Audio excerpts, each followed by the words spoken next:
This is Lisa from Mobile Tech Review, and 2016 looks to be the year of the affordable phone too, just like 2015. This is the Huawei Honor 5X, $199 unlocked GSM Android smartphone with a metal casing. Several different kind of metal textures going on here. We'll talk about that. It's available in your choice of gold, silver, or gray. They actually used to use the name Space Gray. At least they stopped doing that.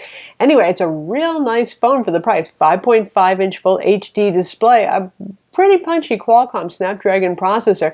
Works with 4G LTE on AT&T and T-Mobile in the United States. And we're going to look at it now. So this is the Huawei Honor 5X. This is very similar to the Huawei GX8, only it's a lot less expensive, but with all the same goodness inside. And you can see here, obviously, we have the gold one. You can get it in silver with a white face, and there's also a gray model with the black face. And it's a pretty classy looking phone for the price. For my taste, it's a little bit almost gaudy, but hey, you know, beauty's in the eye of the beholder. And for $199, the fact that it's made of aluminum is pretty darn impressive. Various aluminum stuff going on here. They have diamond polishing, they have chamfering, they have the brushed effect here. I think it actually would look better if they stuck to fewer surface textures on it. But anyway, you can see it's got nice looking sides on it, and it is dual chamfered front and back there. And we have the brushed metal look going on here, and then some stippling on the ends. Certainly visually busy. We have speaker holes down here, the usual micro USB 2.0 port. And on this side, notice the two trays right here. Well, we have both a nano SIM, and that nano SIM is actually combined with a carrier for a micro SD card compatible with cards up to 128 gigs. And we have a micro SIM slot. So this is another one of those GSM dual SIM phones for those of you who actually want to carry one phone and have two different phone numbers, even potentially two different carriers. This is a GSM unlocked phone. You'll buy it direct retail from Amazon or whoever else is selling. Quite a few folks are going to be selling this. And that means no monthly payments for paying off the phone, no carrier commitment, all that sort of thing. It's GSM only, so that means AT&T, T-Mobile in the United States, and smaller GSM carriers. This is not for Sprint or Verizon. It does not have CDMA radios inside. Headphone jack up here, microphone holes. And here is our volume rocker and the power button, which is reversed from the GX8, which had the power button above the volume rockers. Not that that matters too much. On the back, we have a 13 megapixel camera, and that is a stacked sensor, which means it's likely a Sony sensor. We have an LED flash right here, and this is, wow, a fingerprint sensor on a camera, on a phone rather, this inexpensive. That's pretty impressive. Now on the front face, it's a little hard to see. If you could just barely notice a little bit of an outline over here, there's a factory installed screen protector, pretty high quality. Doesn't look nasty by any means, feels perfectly nice, and that's a good thing because at $199 you're not getting Gorilla Glass or any sort of fancy hardened glass here. This is a 1920 by 1080 display. That's full HD, that is 401 ppi. That means that no matter how good your eyesight is, if you're a human being, you won't be able to discern individual pixels. Sure, it could be QHD and so on, and it could also cost a lot more money, couldn't it? And I'm doubtful that you would be able to really see the difference with average use of the phone. This is running I just really have to say I'm just not a fan of Huawei's Emotion UI. It's Emotion UI 3.1, abbreviated EMUI. And what they do is instead of having an app drawer, you have, like the iPhone, just all of your apps are on your permanent home screen right there. I'm not real thrilled with the icon styling, any of that stuff, but you know, it could be worse too. And the nice thing is you can put whatever launcher you want on this. This is Android, so you can customize the look and feel as you see fit. If you drop it down, you can see you get notifications / shortcuts. Shortcuts, pretty much normal stuff for Android, what you would expect. And what do settings look like? We have general, we have all settings. I'm not sure why they're actually doing that. You might as well just show them all. And this is not so far from stock Android. And there's actually quite a lot of settings here, I have to say. Besides, we have things like data management, data traffic management.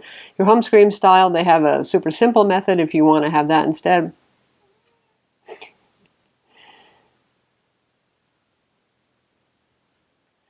We have things like one-handed UI option. You got the navigation bar, which means you can customize the navigation buttons down here, so like LG does. Motion control, this has a lot of stuff in it, and you can actually draw an applications letter to open it, double tap to wake up the screen. Now that one's a nice one if you're not using the fingerprint scanner, that is to wake it up. Shake to rearrange your icons. I'm not so sure if that's so useful. Flip to mute. There's also a gloves mode for the display and a outdoor brightness mode. All this stuff is pretty amazing for a phone that's this inexpensive. Certainly it's cheaper than the lowest price current Nexus model on the market and several of the other affordable phones that we reviewed. For the fingerprint scanner, if you want to unlock it, you can just touch it right there with your scanned fingerprint and it'll unlock. You don't have to hit the power button. Also, it works about 90% of the time for me. So it's not up there with, say, the Samsung Galaxy S6 or the iPhone 6s, but it's pretty good. It works often enough that I do still tend to use it. On the front, we have a 5-megapixel camera, by the way. Earpiece here, nice and loud. The speaker is on the bottom, also fairly loud. So what's the catch? Besides the Emotion UI, which you can largely obliterate if you want, it's running Android 5.1.1 Lollipop. This is not the latest, greatest version of the operating system, which is 6.0 Marshmallow. However, we hear that it will get Marshmallow eventually, which is better than most El Cheapo phones. They just generally don't get any operating system updates. It's pretty darn sprightly, and it's running on the Qualcomm Snapdragon 616, which is a modified 615 CPU. It's an octa-core, which means 8-core CPU clocked at 1.5 gigahertz, and it runs with Adreno 405 graphics. Benchmarks pretty well, actually, and surprisingly fast for a phone in this price range. And there's our benchmark for 3D Mark, the Ice Storm Unlimited test. That's pretty respectable, 7817. Quadrant, it scored 26,794. That's pretty good. It's certainly about half the speed of the very fastest phones on the market, but almost twice as fast as the slowest phones. And for our Antutu benchmark right here, you can see score is 35,847. Very healthy score there. Again, about half of the very, very fastest phones, but significantly ahead a lot of the budget phones that are on the market right now. For Geekbench 3, 694 for the single core, 31 for the multi-core. And for 3D Mark Slingshot, 188. That's a tougher test, so you're going to get lower results there. Not too bad at all. It comes with the Webkit Web Browser, and there it is, showing the mobile version of our website, and it gets the job done. You can install Chrome on this if you want to. It's a fully sanctioned Google phone with access to the App Store. Absolutely no complaints. Let's play a video so you can hear the speakers. Madly priced. So there you go.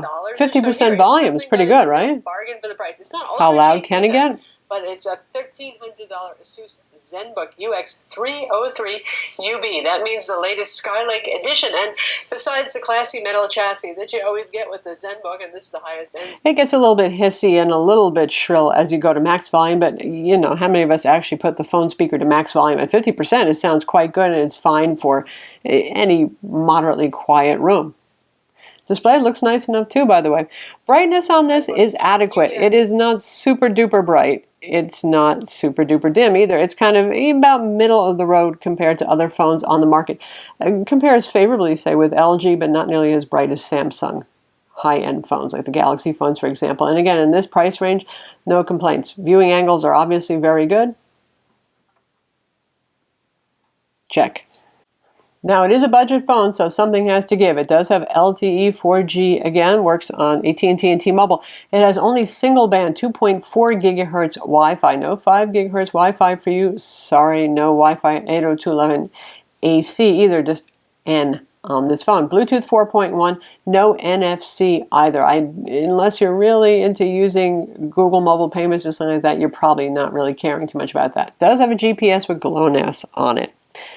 Multitasking looks like this. It's kind of like something from a couple of years ago, isn't it? It almost reminds me of WebOS. So here you have everything that's running, and if you want to get rid of it, you just flip up like that.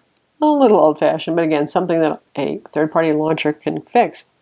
Call quality on this, incoming voice is really very good on it. Outgoing voice is decent. It's not fantastic. It's not unusable. It just sounds ever so slightly digitized. Now for $199, we don't expect the world's best camera, but the fact is a 13 megapixel rear camera with the stack sensor, which would indicate to me Sony, because they're the ones that are doing the stack sensors, and those are usually superior.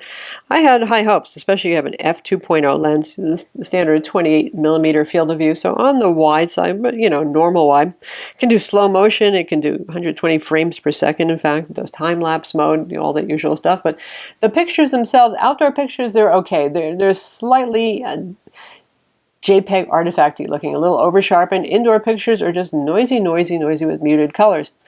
On the side here, we have a little slider, and you can see good food. That's kind of funny.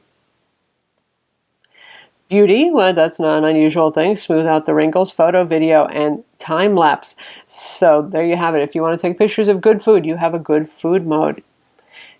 You can have access to all settings over here. Control your focus, go to panorama mode, use the HDR, all that kind of stuff. Control your resolution. It can shoot 1080p video, not 4K video, but again, that's fair for the price. If we tap on the little clover leaf, we have more effects over here. So there's stuff to play with here and stuff to enjoy. It's just that the image quality itself is not super duper fantastic. If you want to switch to the front 5 megapixel camera with f2.4 lens and an even wider 22 millimeter equivalent field of view, that's how you would do it. And the front camera also is kind of a bit noisy, particularly indoors. Indoors seems to be the bane of this camera's existence. That's an outdoor video that we shot. Video taken with the Huawei Honor 5X. The audio recording there is just fantastic. The fact that you couldn't hear the birds chirping or anything else, that part's pretty good. Again, a little bit over sharpened over here, but that's not too bad. Still shot that we took, you can see the kind of JPEGiness and artifactiness, but it's not so bad really. Indoor shot, oh god, terrible color cast. Couldn't handle the dynamic range of the shot at all there, poor kitty cat. Also a little slow, so kitty cat a little bit blurry and on the move there. It is not that fast to shoot. The phone is definitely fast enough to play games. We're going to test out Asphalt 8 here with our wickedly quick dodge dart. Okay, not so much. Starter car, but you know how that goes. Battery life, unless you're doing something like gaming, is actually remarkably good. 3,000 milliamp battery inside the phone, and I had trouble killing it in less than a day and a half, unless I was doing something like playing a lot of Asphalt 8. Games will tank the battery more quickly, so keep that in mind. The battery is sealed inside. This is a unibody design phone. See, the game's pretty smooth. Occasionally I'll see a frame drop here and there, but that's pretty forgivable. Let's go off-road here. Phone has 2 gigs of RAM and 16 gigs of storage. That Emotion UI and its related applications does take up a lot of space because there's about only 10 gigs are available out of the box, unfortunately, out of that 16 gigs. But the microSD card slot is there to come to the rescue, and that, again, is compatible with cards up to 128 gigs, so pretty good to go there. So the game is playing pretty smoothly here, and this is certainly one of the more demanding games available on the Google Play Store. So that's a go too. Again, pretty fantastic for the price. So that's the Huawei Honor 5X. It's available now for $199. Places like Amazon are selling it, and for the price, it's really hard to beat. It's not the perfect phone. I just can't stand their Emotion UI, but that's easy enough to fix for the most part by just putting any other launcher on this that you want. The camera, not so great. Phone quality, pretty good. Data speed's fine on it. Display, very nice. Speed, really good too. So yeah, it's definitely something I would recommend to you. I'm Lisa from Mobile Tech Review. Don't forget to visit our website for the full written review and hit that like button.